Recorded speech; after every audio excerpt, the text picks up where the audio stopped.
Found out that my 26F boyfriend, 29M, was about to propose to me, then changed his mind. I've been with my boyfriend John for 5 years. We have a pretty awesome relationship. Great communication, fun, easygoing, with good chemistry.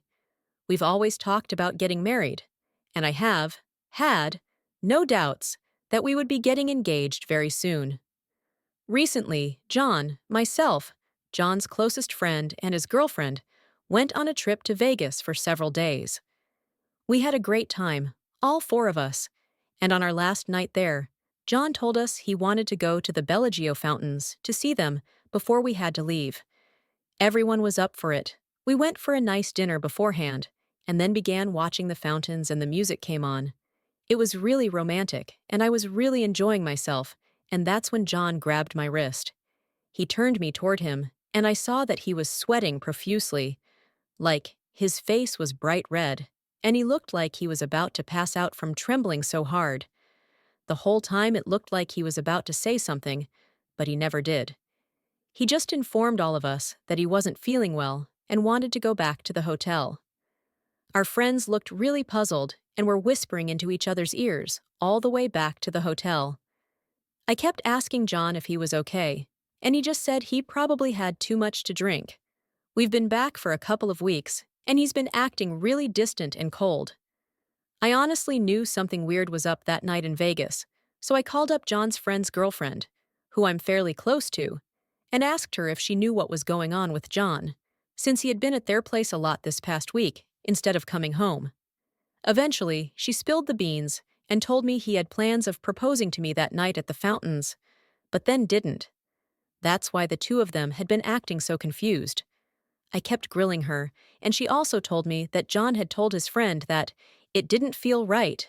She made me promise not to tell John that I knew because she didn't want anyone to be upset with her. I'm feeling sick to my stomach. We live together, and he has been spending all of his time at his friend's house or at his parents' place since we got back. He barely calls me or responds to my texts anymore. I don't know what happened that night, but I feel like he's about to end things. I want to talk to him, but I don't know how to approach the issue. Do I just say, "Hey, I heard you were gonna pop the question the other night, but changed your mind. What gives?" So John came home last night around 11:30 as I was watching TV in our bedroom. He came in and looked like absolute shit. His eyes looked tired and baggy, and he smelled like beer.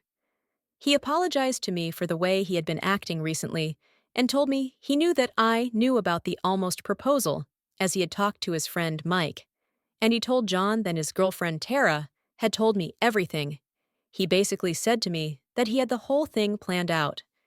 He was going to propose, and Tara and Mike would take pictures. Then we would go back to a romantic, more expensive room in our hotel, which Mike and Tara had to end up staying in that night, so as to make sure I wasn't aware of the fact that John was supposed to propose. They switched key cards while I was walking back. He then told me what I was afraid of. It just didn't feel right. I was looking at you, and it just wasn't what I wanted. Ouch. He told me that he had been nervous ever since he bought the ring, but that he'd thought it would go away once he actually proposed.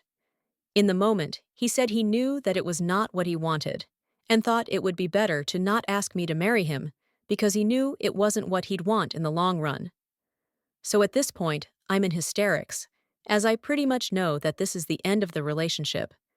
I tried to be calm and rational about it, but there was one point where I was crying so hard that I literally got down on my knees, put my head in his lap while he sat on the couch, and just kept incoherently saying "please" in between sobs. Not my proudest moment. But, at that moment, this man was my best friend, the future father of my children.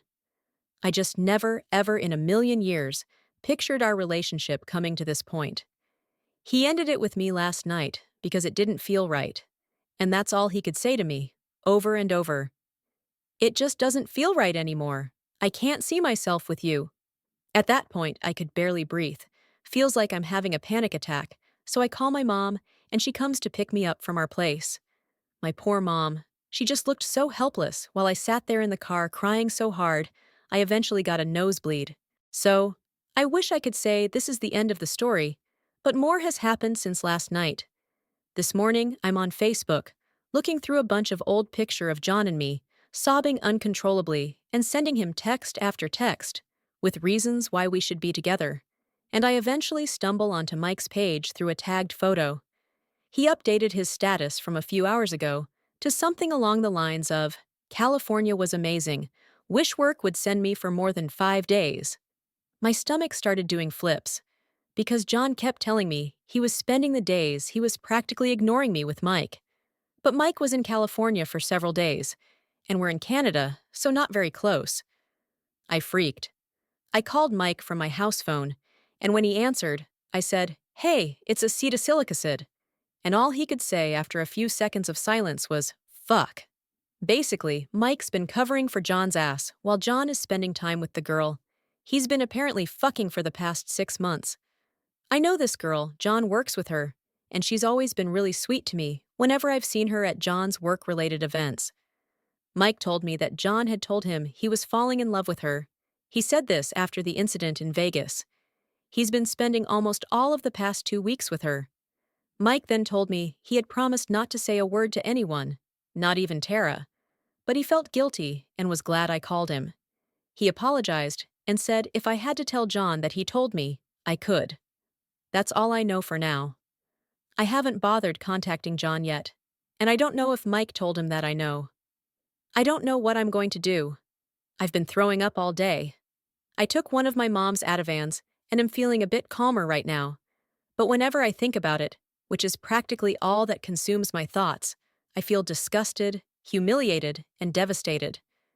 It actually feels like my heart is breaking in two and I have no control. I need to get my stuff from our place. I need to find a new place. We have a dog. Who gets the dog? I love my dog. It all feels so surreal. Ugh. John called me a bunch of times while I was in an RX-induced depression coma. I woke up as he was calling me again and kind of just answered the phone without thinking about it. He was crying and apologizing. I guess Mike told him that I knew, and saying he was confused. He asked me where I was, and I lied and said I was with my sister an hour away from here at her place. I asked him if he was with her. He said yes, but that he'd be home tomorrow. So could I please meet him to talk about things at our house? I said sure. I asked my mom to drive me to our place a little while ago, and I kidnapped my dog, brought her back, and I'm feeling much, much better. I'm also not meeting with him tomorrow.